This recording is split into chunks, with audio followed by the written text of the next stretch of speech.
got more to do, though. We got to finish the job. And by the way, I come from the corporate state of the world.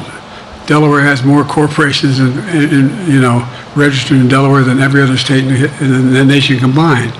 I'm not anti-corporate, but corporate profits have doubled since the pandemic. Doubled.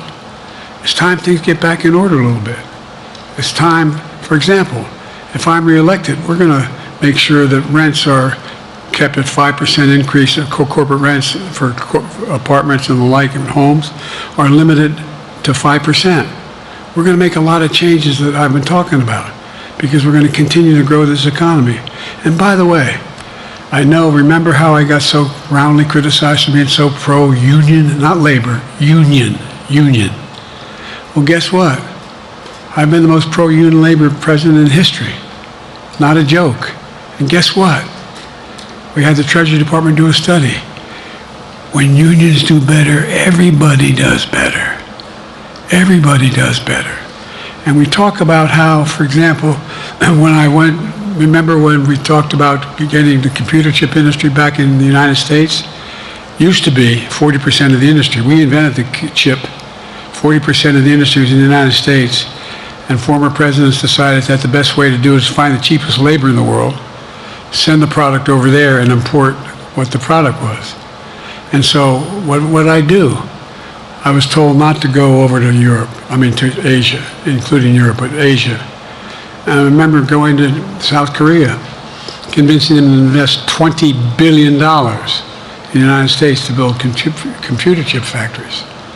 And I asked why when they finally decided to do it. And the answer was because you have the safest economy in the world and you have the best workers in the world. So the whole idea here is we've invested, there's over $50 billion in investment in computer chip manufacturing just coming in the bean. None of you thought that would happen. None of you thought that would happen. But it's happening. It's happening. And it's going to grow economies all through. And by the way, red states and blue states. Matter of fact, there's as much in red states as blue states. I've made no distinction. So my generic point is that the idea that we can't continue to build and grow the economy, make it fairer. And like I said, from my standpoint, when the middle class does well, that's when the whole economy grows. The poor have a shot, the wealthy do well, but the wealthy got to start paying their taxes. As a follow-up, sir, you mentioned that your Vice President Kamala Harris would be elaborate on that. What is it about her attributes and her accomplishments over the last 4 years that make her ready to serve on day one if necessary? First of all, the way she's handled the issue of freedom of women's bodies to have control over their bodies. Secondly, her ability to handle almost any issue on the board. This was a hell of a prosecutor. She was a first-rate person, and in the Senate she was really good. I wouldn't have picked her unless I thought she was qualified to be president.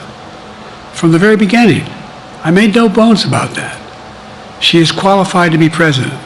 That's why I picked her. Felicia Schwartz, Financial Times. Thank you, Mr. President. The presidency is the most straining job in the world, and it's 24/7. How can you say you'll be up for that next year, in 2 years, in 4 years, given the limits you've acknowledged that you have today? The limits I've acknowledged I have? There's been reporting that you've acknowledged that you need to go to bed earlier and your evening around 8. That's not true. Look, what I said was, instead of my every day starting at 7 and going to bed at midnight, it'd be smarter for me to pace myself a little more. And I said, for example, the 8, 7, 6 stuff, instead of starting a fundraiser at 9 o'clock, start at 8 o'clock. People get to go home by 10 o'clock. That's what I'm talking about. I'm not talking about, and if you looked at my schedule since I made that stupid mistake in the campaign, in the debate, I mean, my schedule has been full bore. I've done, where's Trump been? Riding around in his golf cart, filling out his scorecard before he hits the ball? I mean, look, he's done virtually nothing. And I have, I don't know how many, don't hold me to it, roughly 20 major events. Some of them with thousands of people showing up. And so I just think it's better. I always have an inclination, whether I was playing sports or doing politics, just to keep going, not stop. I just got to just pace myself a little more. Pace myself. And the next debate, I'm not going to be traveling into 15 time zones a week before. Anyway, that's what it was about. That's what it was about. And by the way, even with that, I love my staff, but they add things all the time. At the very end, I'm catching hell from my wife for that. Anyway,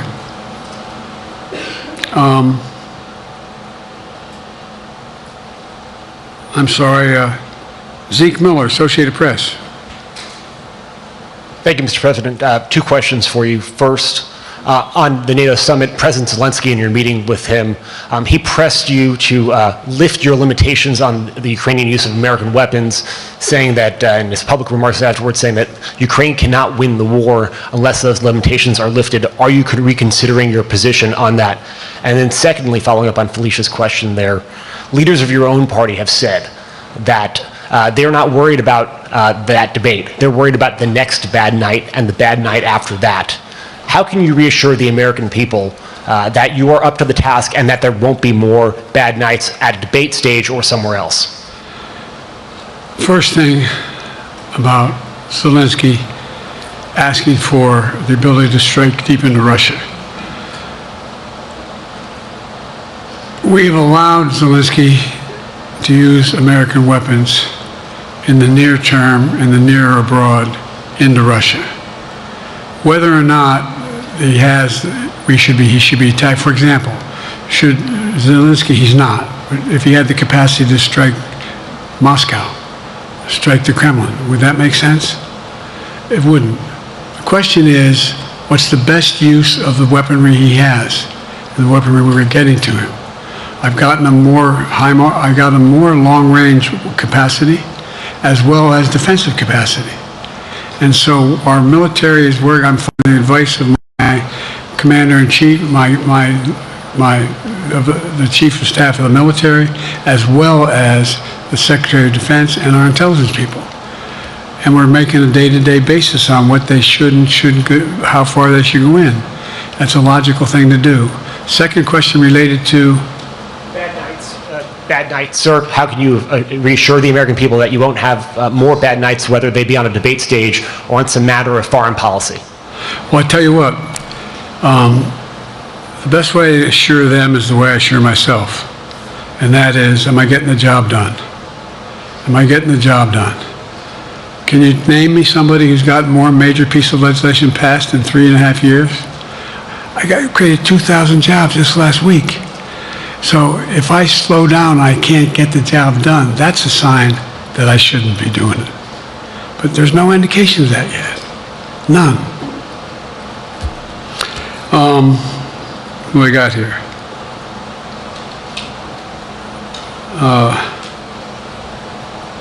Merrick, Pulaski Radio. Thank you, Mr. President. How are you? I'm well. The elections in the US have consequences around the world. You have pretty high standing in Europe. I just asked President Macron about you, and he said we are happy to have him as the President of the United States. But there is a concern. Many people in Poland and across Europe are worried that the former president may win the election. And there's a lot of concern that Donald Trump may weaken NATO, stop supporting Ukraine, or push Ukraine to give up territories to Russia. They're correct. And yourself was warning just 2 minutes ago about it. So my question is, do you think that Europe will be left on its own if Donald Trump wins the election? And what's your advice to European leaders to prepare for possible US disengagement? Well, look, I think, how can I say this without sounding too self-serving. I'm not having any of my European allies come up to me and say, Joe, don't run. What I hear them say is, you've got to win. You can't let this guy come forward. It'd be a disaster. It'd be a disaster. I mean, I think he said in one of his rallies, don't hold me to this, recently, where NATO, I just learned about NATO or something to that effect. Foreign policy has never been his strong point. And he seems to have an affinity to people who are authoritarian. That worries, as I tell you from Poland, that worries Europe. That worries Poland. And nobody, including the people of Poland, think that if he wins in Ukraine, he's going to stop in Ukraine, that that's going to be the end of it. And so what I can say is, I think I'm the best qualified person to do the job, to make sure that Ukraine does not fall, that Ukraine succeeds, that the European alliance stays strong. You may recall, no one was talking about Finland joining NATO. I remember talking to Putin right after we got elected in Geneva, and he was talking about what we should do. We couldn't be in Eastern Europe, etc. And I said, you're looking for the Finlandization of Ukraine, as you're going to get the NATOization of Finland. And about 4 weeks later, I got a call. No, that's not true. Probably 5 months later, from the President of Finland, could he come and see me? Because in my office, I invited him to the Oval Office. We sat down and talked. He said, he joined NATO, could I help? And I did. It wasn't automatic. And then I got a call from the Swedes. I beg your pardon?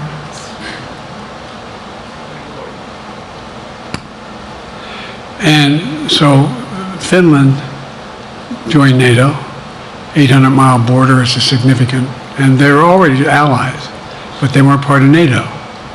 And you heard, I think you heard, maybe, I can't recall what he said publicly in our closed meeting, but he wouldn't mind being repeated. He said, we decided in Finland, the people of Finland decided they had to be part of NATO. It was in our interest because of the joint ability to be together, to dissuade any attack on Finland. And the same thing with Sweden. It took a lot of selling to some folks, particularly in Turkey and other places, to agree to the expansion. But it expanded. And we're a hell of a lot stronger because of it. We're more secure because of it. And by the way, I was able to get 50 other nations, 50, to support Ukraine. 50. And we were able to bring about a coalition of Europe and Asia, Japan and South Korea. I just met we talked about AUKUS, and we talked about the relationship between Australia, New Zealand, Japan, South Korea, the United States. We're making the world safer and stronger because we have to deal with the new arrangement that exists in the world. The Cold War is over. The post-war era is over. What is going to replace it? And I respectfully suggest I have a pretty good idea what that should be. I've convinced a lot of people to follow it, and we're just going to get stronger. David Sanger. Where's it? Thank you, Mr. President. Be nice, David. Mr. President, the NATO declaration that was issued yesterday was very notable because it described China as a decisive enabler of the war in Ukraine for its provision of critical goods to the Russians. That's part of a broader partnership that seems to have cemented in place in the past 2 or 3 years. I think one that you were a little bit doubtful of when we asked you about it some time ago. So I'd be interested to know whether you have a strategy now of trying to interrupt the partnership between China and Russia, and whether or not in a second term you would pursue that, if you could describe that strategy to us. And along the way, could you also tell us whether you think, just to follow up on Felicia's question, that if you were in a room with Vladimir Putin again, the way you were 3 years ago, or with President Xi, that a few years from now you will be able to go negotiate with them, handle them one-on-one? Well, the first part of your question is, we discussed and I raised in the NATO summit, and others raised, the future of China's involvement, what they're going to do, what they're doing with Russia in terms of accommodating, facilitating, they're getting access to additional, they're not supplying weapons themselves, they're supplying mechanisms for them to be able to get weapons. And China's position is basically, and I've spent more time with Xi Jinping than any world leader has, over 90 hours since being vice president all the way through, for real.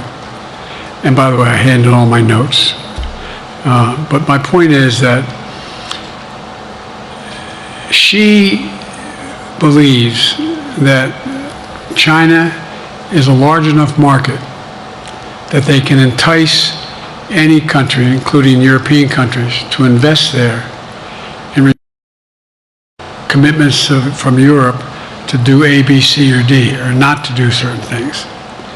What's happened is we had a long discussion about what we have to make clear. China has to understand that if they are supplying Russia with information and capacity, along with working with North Korea and others to help Russia in armament, that they're not going to benefit economically as a consequence of that by getting the kind of investment they're looking for. And so, for example, we're in a situation where, and we've reestablished direct contact with China after that, remember the balloon, quote unquote, going down, and all of a sudden things came to an end? Well, we set up a new mechanism. There's a direct line between Xi and me, and our military has direct access to one another, and they contact one another when we have problems. The issue is that we have to make sure that Xi understands there's a price to pay for undercutting both the Pacific Basin as well as Europe, and as it relates to Russia and dealing with Ukraine. And so for example, if you want to invest in China, as you know this area really well. If you want to invest in China, you have to have a 51% Chinese owner. You have to make sure that you do by their rules, and you don't have the authority, and you have to provide all access to all the data and information you have. There was a while there, as you recall, the last administration and other administrations, where the access to that market was enticing enough to get companies to come in because they had access to over 1 billion people in a market, not 1 billion, but a lot of people in the market. And so they were doing it. But that got curtailed when we started saying we're going to play by the same rules. For example, the idea they don't abide by the international rules related to subsidizing products by the government funding. So guess what? They're not going to be able to export their electric vehicles to the United States without a significant tariff. Others are doing the same thing around the world. But it is a concern. It is a concern that you have both China, North Korea, Russia, Iran, countries that are not necessarily coordinated in the past, looking to figure out how they can have impact. Do you have a strategy to interrupt that impact? Yes, I do, but I'm not prepared to talk about the detail of it in public. And I think you'll see that some of our European friends are going to be curtailing their investment in Russia, in China, as long as China continues to have this indirect help to Russia in terms of being able to help their economy as well as help them in, as a consequence of that, their ability to fight in Ukraine. The other thing that we talked a lot about is that, and I raised it, and I didn't hear any. I can't swear that everyone agreed because not everyone got to talk about it. But we need a new industrial policy in the West. For example, we talked about how both the EU as well as NATO has to be able to begin to build their own munition capacity, has to be able to generate their own capacity to provide for weapons and the ability. It came as a surprise to some of us how we had fallen behind in the West in terms of the ability to construct new material, new weaponry, new everything from vehicles to weapon systems.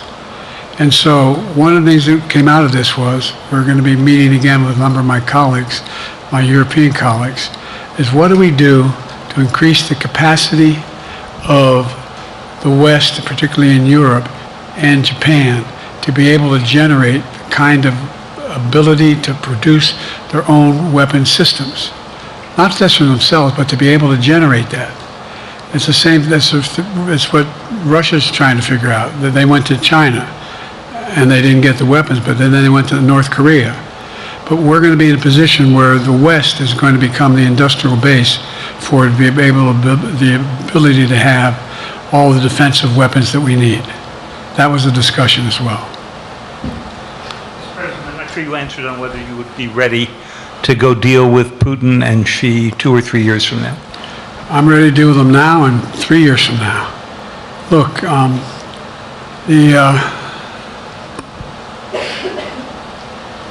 like I said, I'm dealing with Xi right now and direct contact with him. I have no good reason to talk to Putin right now. There's not much that he is prepared to do in terms of accommodating any change in his behavior. And, but there isn't any world leader I'm not prepared to deal with. But I understand the generic point is Putin ready to talk? I'm not ready to talk to Putin unless Putin's ready to change his behavior. And the idea, look, Putin's got a problem. First of all, in this war that he is supposedly have won, and by the way, I think, don't hold me to the exact number, but I think that Russia had 17.3% of Ukraine that they've conquered. Now it's 17.4. I mean, in terms of percentage of territory. They've not been very successful. They've caused horrible damage, loss of life, but they've also lost over 350,000 troops, military, killed or wounded. They've over 1 million people, particularly young people with technical capability, leaving Russia because they see no future there. They've got a problem. But what they do have control of is they are very good at controlling and running the public outcry that relates to how they use mechanisms to communicate with people. They lie like hell through the constituencies. They lie like hell about what's going on. And so the idea that we're going to be able to fundamentally change Russia in the near term is not likely. But one thing for certain, if we allow Russia to succeed in Ukraine, they're not stopping in Ukraine. I recommend, I know you know this because you've written about it, read Putin's speech after they moved in, what it was all about in Kyiv. It wasn't about just, anyway, read what his objective is. And anyway, but so I think that I'm prepared to talk to any leader who wants to talk, including if Putin called me and wanted to talk. Last time I talked to Putin was trying to get him to work on an arms control agreement related to nuclear weapons in space. That didn't go very far. So my point is, I'm prepared to talk to anybody, but I don't see any inclination. There is an inclination on the part of the Chinese to keep in contact with me, because they're not sure where this all goes. And look what's happened in Asia. We have strengthened the Asian Pacific area more than anyone else has. We just put together today I asked our NATO allies that we bring on the group from the South Pacific, Australia, New Zealand, Japan, Australia. I already mentioned Australia. And I met twice now, I think, with the 14 leaders of the Pacific Island nations. And we've slowed down what's going on there. We've slowed down China's reach. But there's a lot of work to do. This is a moving target, and I don't take it lightly. Assam from NPR. Thank you, Mr. President. Asma Khalid with NPR. I have two questions. Earlier, you spoke about the ceasefire plan between Israel and Hamas. We're now looking at 10 months of war, and I'm curious if there's anything that you feel personally you wish you would have done differently over the course of the war. And then secondly, if I may, I wanted to ask you about your presidential campaign. I remember covering your campaign in 2020, and there was a moment where you referred to yourself as a, quote, bridge candidacy, a transition to a younger generation of leaders. I want to understand what changed. Two things. Let's go back to when you talked about would I have changed anything that's happening with Israel and the Palestinians and the Palestinian movement. The answer is, as you recall, from the very beginning, I went to Israel, but I also got immediate contact with al-Sisi in Egypt. I met with the King of Jordan. I met with most of the Arab leaders to try to get a consensus going as to what had to be done to deal with getting more aid and food and medicine into the Gaza Strip. And we pushed it really hard. And Israel occasionally was less than cooperative, number one. The Israeli War Cabinet, I've been dealing with Israel since Golda Meir. Some of the reporters around here come me all the time have heard me say this. The first time I met with Golda Meir, I sat across from her at her desk, and her assistant was Rabin sitting next to me. That's how far back I go. I know Israel well, and I support Israel.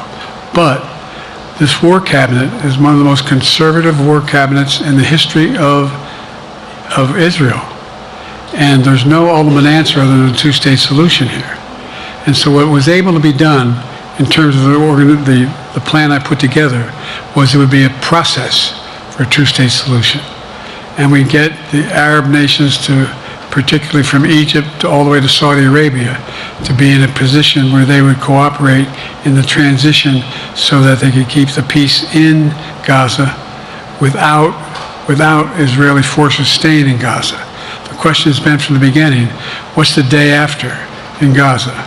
And the day after in Gaza has to be, the end of the day after has to be no occupation by Israel on the Gaza Strip, as well as the ability for us to get in and out as rapidly as you can all that's needed there. I've been disappointed that some of the things that I've put forward have not succeeded as well, like the port reattached from Cyprus. I was hopeful that would be more successful. But that's why when I went to Israel immediately after the massacres that occurred at the hands of Hamas, the one thing I said to the Israelis, and I met with the War Cabinet and with Bibi, don't make the same mistake America made after bin Laden. There's no need to occupy anywhere. Go after the people who did the job. You may recall, I still get criticized for it, but I was totally opposed to the occupation and trying to unite Afghanistan. Once we got bin Laden, we should have moved on, because it was not no one's ever going to unite that country. I've been over every inch of that, not every inch, the entirety from the poppy fields all the way to the north. I said, don't make the same mistake you made. Don't think that's what you should be doing, is doubling down. We'll help you find the bad guys, Sinwar and company. And all this criticism about I wouldn't provide when the weapons they needed. I'm not providing them 2,000-pound bombs. They cannot be used in Gaza or any populated area without causing great human tragedy and damage. But remember what happened when you had the attack on Israel with rockets and ballistic missiles. I was able to unite the Arab nations as well as Europe, and nothing happened. Nothing got hurt. It sent an incredible lesson to what was going on from the Middle East. So there's a lot of things, in retrospect, I wish I had been able to convince the Israelis to do. But the bottom line is we have a chance now. It's time to end this war. It doesn't mean walk away from going after Sinwar and Hamas. And if you notice, you know better than most, there is a growing dissatisfaction on the West Bank from the Palestinians about Hamas. Hamas is not popular now. And so there's a lot of moving parts. I just have to keep moving to make sure that we get as much done as we can toward a ceasefire, and get those. And by the way, look at the numbers in Israel. I mean, my numbers are better in Israel than they are here. But then again, they're better than a lot of other people here too. But anyway. If I may, Mr. President, on the question of your bridge candidacy in 2020, you referred to yourself as being a bridge candidate for a younger, fresher generation of Democratic leaders, and I wanted to know what changed. What changed was the gravity of the situation I inherited in terms of the economy, our foreign policy, and domestic division. And I think, I won't put words in anybody's mouth, most presidential historians give me credit for having accomplished more than most any president since Johnson and maybe before that to get major pieces of legislation passed. And what I realized was my long time in the Senate had equipped me to have the wisdom to know how to deal with the Congress, to get things done. We got more major legislation passed that no one thought would happen. And I want to finish it, to get that finished. If tomorrow, if we had a circumstance where there was a lineup and I hadn't inherited what I did and we just moved things along, anyway, it's going to change. Last question. Haley Bull, Scripps. Or no, Josh Weingrove, I'm sorry, was the next one. I'll do 2 more questions. Thank you, Mr. President. Many of your colleagues, Democrats on the Hill, are watching tonight as they assess what they want to say about your candidacy. I'm wondering how you're thinking of this right now. It seems like your answer is clear, but they're watching how things go tonight, tomorrow in Michigan, next week in Texas and Nevada. Are you thinking that way about how the next week or 2 goes would inform your... Am I using that way, you said? Are you thinking that way about how the next 2 weeks go? Will that affect your decision, or are you fully determined on running in November as the party's nominee? I'm determined on running, but I think it's important that I allay fears by let them see me out there. Let me see them out, for the longest time it was, Biden's not prepared to sit with us unscripted. Biden's not prepared to, anyway. And so what I'm doing is, and I've been doing, I think we've done over 20 events, from Wisconsin to North Carolina to demonstrate that I'm going out in the areas where we think we can win, where we can persuade people to move our way, where people are already there. And then look, the other thing is, we have the most extensive campaign organization of anybody's had in a long, long time. We have well over 1,000 volunteers knocking on doors, making phone calls, making tens of thousands of phone calls. We have headquarters, I forget exactly how many, I don't want to cite a number and then find out I'm off, but we have scores of headquarters in all the toss-up states. We're organized, we're moving, and that's awful hard to replace in the near term. And so, and here's the other thing. I was in the Senate a long time. Very proud of what I've done in the Senate. I was chairman of the Foreign Relations Committee for a long time, and I was chairman or ranking member and chairman of the Judiciary Committee. I'm going to be going down to the Johnson Library. Anyway, I'm going to be going around making the case of the things that I think we have to finish and how we can't afford to lose what we've done or backslide on civil rights, civil liberties, women's rights. There's that little button we have. Control guns, not girls. I mean, the idea we're sitting around, this is where Kamala's so good as well. We're sitting around, more children are killed by a bullet than any other cause of death. The United States of America. What the hell are we doing? What are we doing? We got a candidate saying, promise the NRA, don't worry, I'm not going to do anything. I'm not going to do anything. You got a Supreme Court that is what you might call the most conservative court in American history. This is ridiculous. There's so much we can do still, and I'm determined to get it done. It's about freedom. And by the way, I'll end this. Well, I'm not going to do that. Haley has to come up too. But I remember I made a speech on democracy in Philadelphia at Independence Hall. And I'm not being critical, just observing. The bulk of the press said, what the hell is he talking about that for? Democracy. You did. Democracy is not an issue. Democracy is not an issue. Except the polling data showed 60% of the people knew I was right, thought I was right. I'm not asking you a question. You don't have to answer, obviously. But do you think our democracy is under siege based on this court? Do you think democracy is under siege based on Project 2025? Do you think he means what he says when he says he's going to do away with the civil service, eliminate the Department of Education, make sure, I mean, we've never been here before. And that's the other reason why you say, hand off to another generation.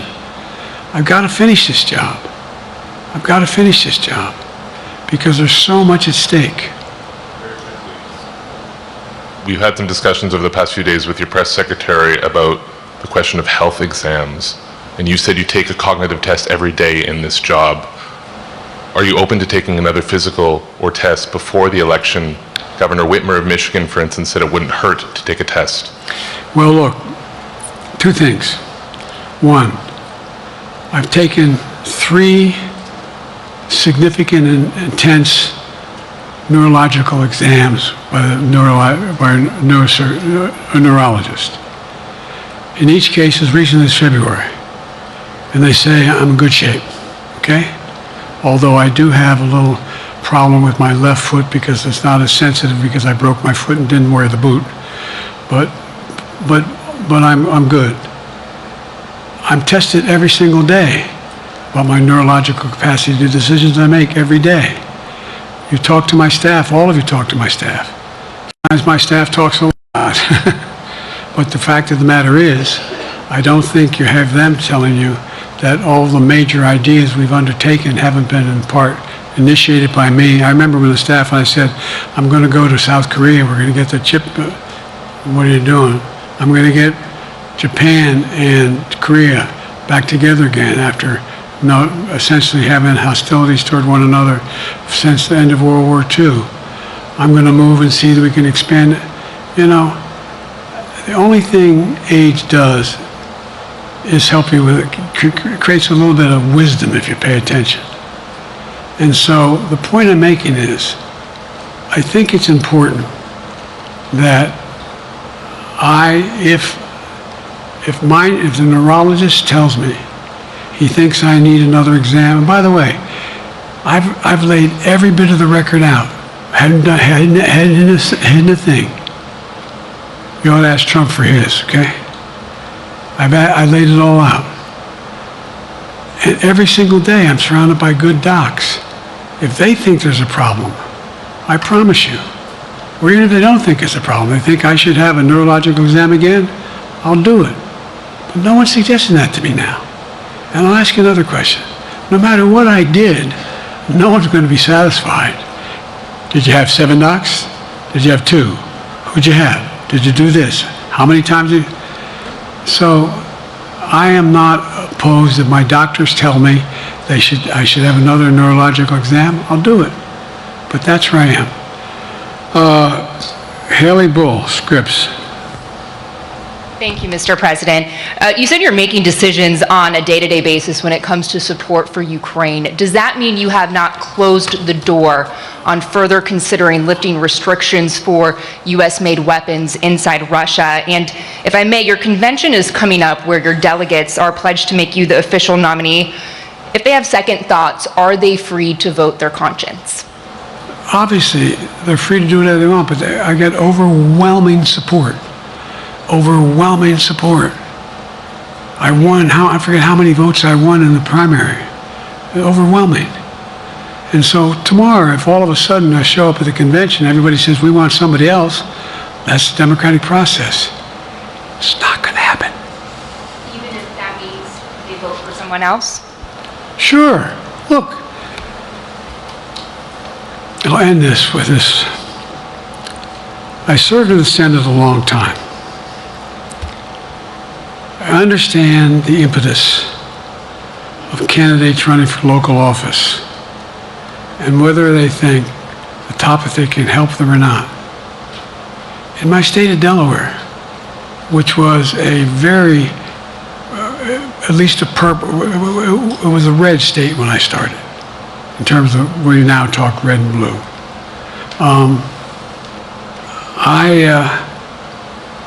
I don't recall most of the Democratic presidents winning my state when I was a candidate. The truth of the matter is I understand the self-interest of every candidate.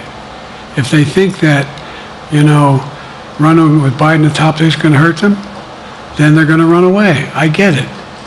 But so far, go and look at the polling data in their states. Look at the in-depth, and by the way, I think you'd all acknowledge, and you're all experts, I'm not being solicitous about the president, you're experts on this stuff. How accurate does anybody think the polls are these days? I can give you a series of polls where you have likely voters, me versus Trump, where I win all the time. When the unlikely voters vote, he wins sometimes. The bottom line is all the polling data right now, which I think is premature because the campaign really hasn't even started. I mean, it hadn't started in earnest yet.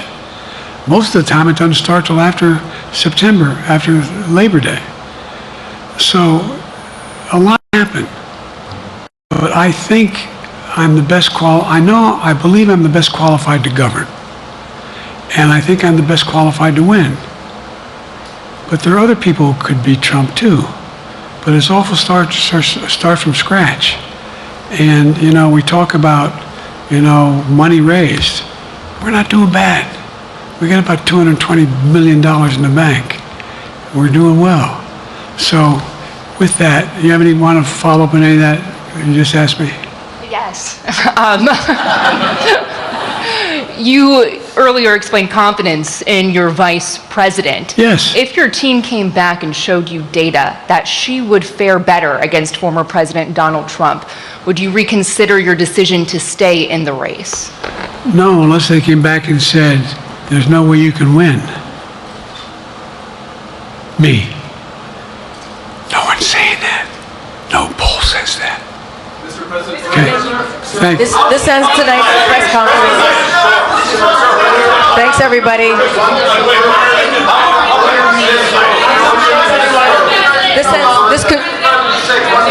This concludes. Respectfully, earlier you misspoke in your opening answer. You referred to Vice President Harris as Vice President Trump.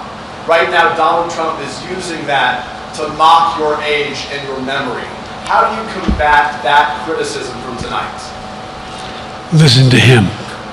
This concludes tonight's press conference. Thank you, everybody. Thanks, everyone.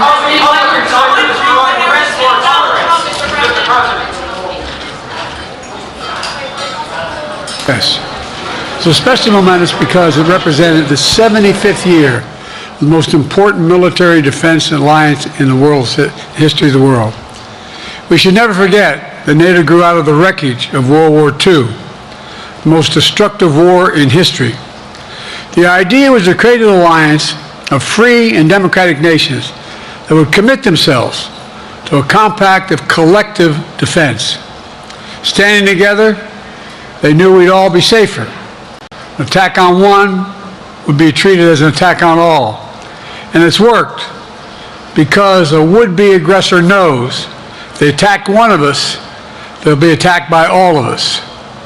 Sending that message is the best way to deter aggression and prevent wars in the first place. For those who thought NATO's time had passed, they got a rude awakening when Putin invaded Ukraine. Some of the oldest and deepest fears in Europe roared back to life, because once again, a murderous madman was on the march. But this time, no one cowered in appeasement, especially the United States. We collected intelligence that Russia was planning to invade Ukraine months before the invasion. I directed the intelligence community to be a significant amount of intelligence be declassified so I could start building an international coalition to oppose the invasion. Then in February, some of you remember, I warned the world that the invasion was imminent. I rallied a coalition of 50 nations from Europe to Asia to help Ukraine defend itself. Many foreign policy experts thought, as Putin amassed Russian forces just 100 miles north of Kyiv, the capital of Ukraine, but Putin thought it was the mother home of Russia. The capital would fall in less than a week. But the Ukrainian people, backed by a coalition to help build, stopped them. Today, Kyiv still stands, and NATO stands stronger than it has ever been. During the week of this summit, several heads of states made it a point in their statements to thank the United States and to thank me personally for all that NATO has achieved. NATO is not only stronger, NATO is bigger, because we led the charge to bring in Finland and Sweden into the alliance, and it makes a gigantic difference. Excuse me. Meanwhile, my predecessor has made it clear he has no commitment to NATO. He's made it clear that he would feel no obligation to honor Article 5. He's already told Putin, and I quote, "Do whatever the hell you want." In fact, the day after Putin invaded Ukraine, here's what he said. It was genius. It was wonderful. Some of you forgot that, but that's exactly what he said. But I made it clear, a strong NATO is essential to American security. And I believe the obligation of Article 5 is sacred. And I would remind all Americans, Article 5 is invoked only once in NATO's long history, and that was to defend America after 9/11. I made it clear that I will not bow down to Putin. I will not walk away from Ukraine. I will keep NATO strong. That's exactly what we did, and exactly what we'll continue to do. Now, the future of American policy is up to the American people. This is much more than a political question. It's more than that. It's a national security issue. Don't reduce this to the usual testament that people talk about, issues of being a political campaign. It's far too important.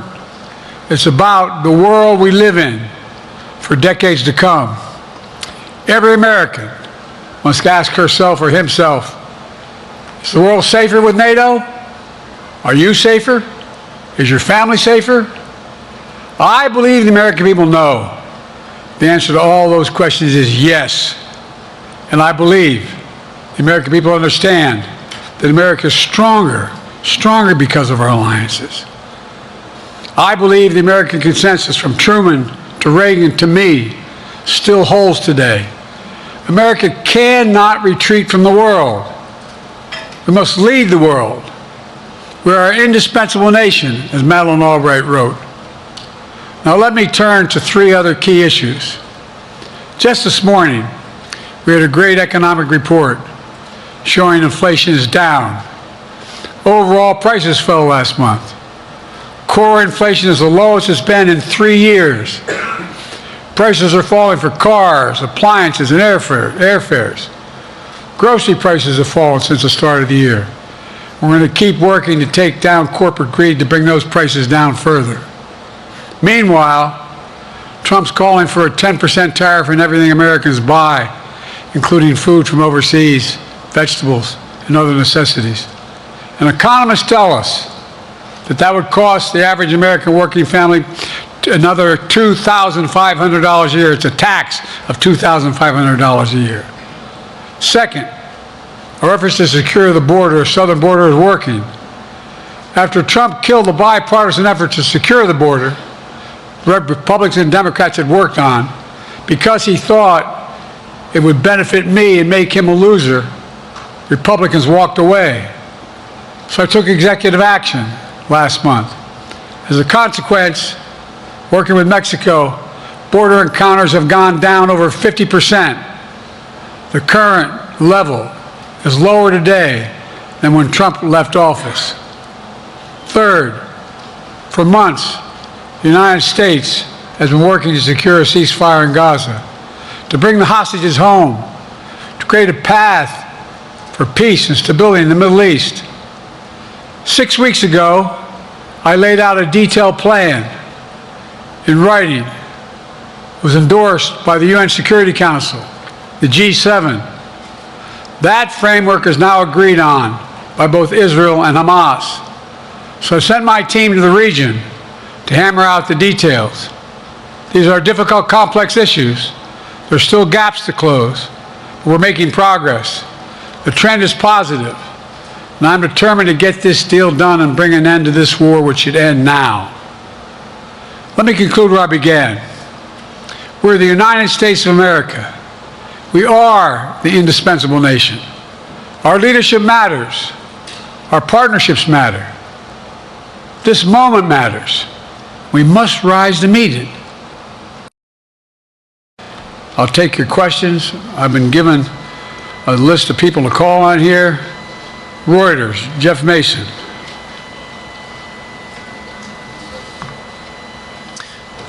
Mr. President, your political future has hung over the NATO summit a little bit this week. Speaker Pelosi made a point of suggesting that your decision on whether to stay in the race was still open. George Clooney and a handful of lawmakers have called on you to step aside. Reuters is reporting tonight that UAW leadership is concerned about your ability to win. UAW just endorsed me, but go ahead. Thank you. My question for you is, how are you incorporating these developments into your decision to stay? And separately, what concerns do you have about Vice President Harris's ability to beat Donald Trump if she were at the top of the ticket? Look, I wouldn't have picked Vice President Trump to be Vice President, but I think she was not qualified to be President. So let's start there. Number one, the fact is that the consideration is that I think I'm the most qualified person to run for president. I beat him once, and I will beat him again.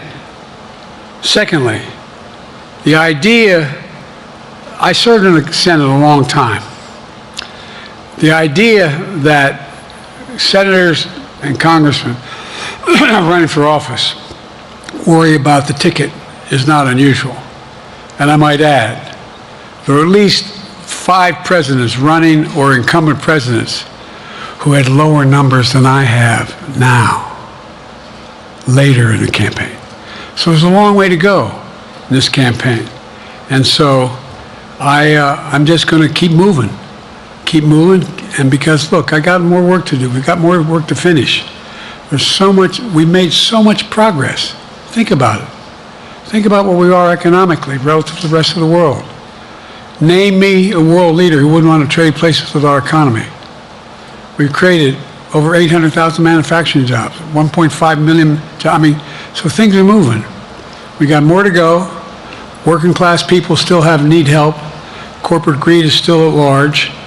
Their prices, the corporate profits have doubled since the pandemic.